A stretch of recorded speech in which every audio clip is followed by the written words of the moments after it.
Greetings from Houston, Texas, guys. Mike coming at you from AT Astro Area of Truth Aspect and Relationship Astrology. And today we're going to be going over a particular aspect pattern that gets talked about pretty frequently, but many people have a relatively shallow understanding of what it means.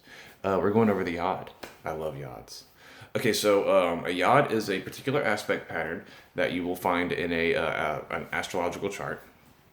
It can be in any chart. You can find them in birth charts, of course, progress charts, composite charts. You can find them in solar or lunar returns. Any chart where a yod pops up, it's going to indicate something significant. This is from my experience. So a yod aspect pattern forms when there are three planets that are forming a perfect isosceles triangle within the chart.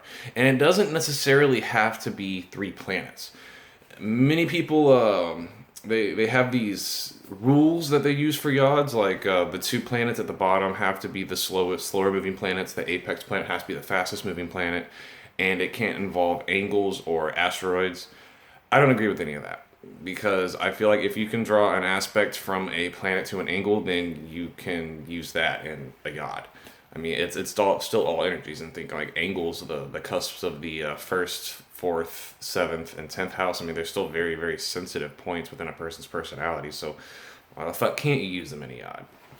Also, I wouldn't use the smaller asteroids like Nessus or Valentine or anything like that. I wouldn't use those, and I wouldn't count those as part of a yod aspect pattern. But the more major asteroids, let's say Lilith, Chiron, even the North Node. Those are definitely something I would take into account. So, in a yod aspect pattern, you're going to see two planets at the base forming a sextile to each other, which basically puts the energies of those two planets in harmony. It's not like an overwhelming exchange of energy between the two, like a trine, but it's still enough for the energies to be interacting in a fairly harmonious way. And then you see one planet at the top, the apex planet, making a 150-degree angle on both sides, so two inconjunct aspects to the respective planets at the bottom. So it forms an isosceles triangle. And what basically happens is the two planets at the bottom are linked up and supported by each other, and then they're then focusing the energy of those two planets onto one singular planet in the chart like a laser beam. And the Yod is, it's a Hebrew word that means God or fate or destiny, and that's what the Yod is. It's called the finger of God or the finger of destiny, and it represents internal or external forces. I mean, it can manifest in various different ways, pushing the individual towards reaching some sort of goal or being pushed into some sort of career or journey of some sort, just depending on what house the different planets are falling in. But or it's just like a severe, if you see it in the natal chart, it can be like a severe discomfort that the individuals experience on a day-to-day basis. So it's like pushing them towards achieving some certain goal, whether they want to do it or not. It's kind of like, you're going to do this, you're going to go in this direction, whether you like it or not, kicking or screaming. It's cool because it can push you to do good things, but it's one of those things that you generally have very little control over because the nature of the inconjunct aspect, and there's one planet making two inconjunct aspects, it's such an uncomfortable energy that it forces action. So you want to look at what type of chart this energy is manifesting itself in. So if it's in a natal chart, it's going to be like a lifelong push towards something, towards emphasizing one particular area of life. You look at the apex planet, and you look at what house it's falling in, and that's the direction you're supposed to go. And then the two planets at the bottom are pushing you to move in that direction. If you find it in a composite chart between two individuals, it's a purpose the relationship is going to push the both of you towards fulfilling. It's almost like it functions similarly towards the North Node in a composite chart, but it can generate a little bit of tension between the two individuals, but it's generally helpful. If you find it in a progress chart, you're going to be looking at somebody who's temporarily being jarringly forced to, recognize the terms of some lesson that involves these energies that may not have been present in the natal chart to begin with, but they're popping up now. So you're going to have to learn.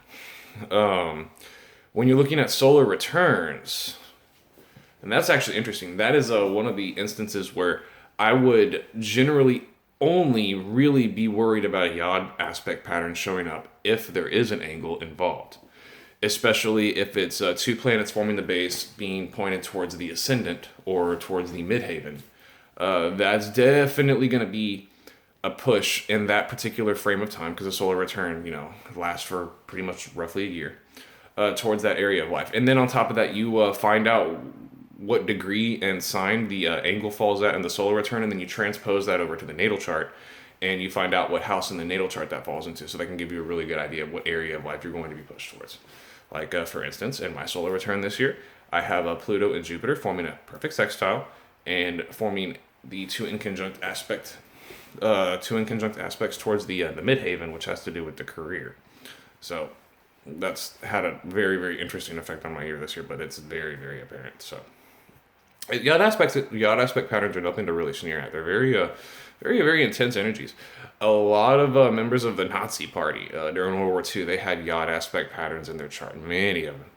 I think Hermann Göring was one notable one, but that's another video entirely. Also, there are different aspects there's different versions of Yods. Like, if there's the two planets forming two planets forming the sextile at the bottom, and then there is a third planet at the bottom forming a perfect semi-sextile to both of those planets forming the sextile aspect at the bottom. Well, that planet forming the semi-sextile to both of them is going to really, really help support pushing off the Yod. On top of that, it's going to be forming a semi-sextile at the bottom, and then it's going to be making an opposition to the apex planet as well, further strengthening the Yod.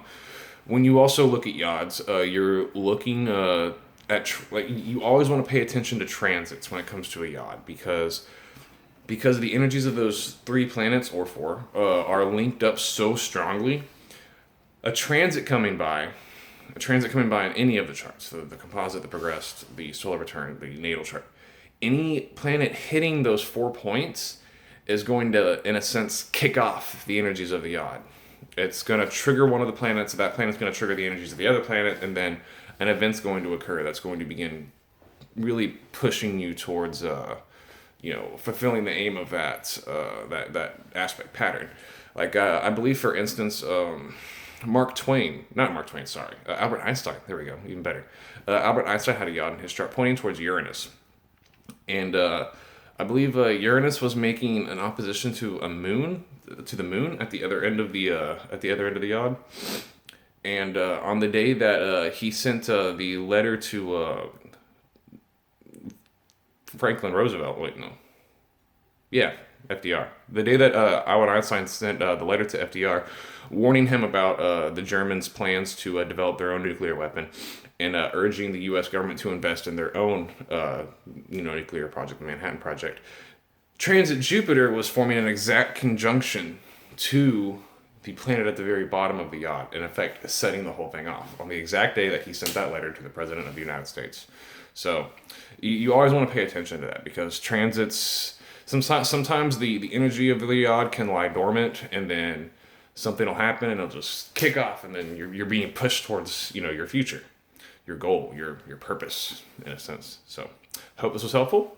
I do offer consultations, just feel free to get a hold of me, and feel free to subscribe to my YouTube channel. I'm building up more and more every single day, and I love putting out new content for y'all guys. So until next time.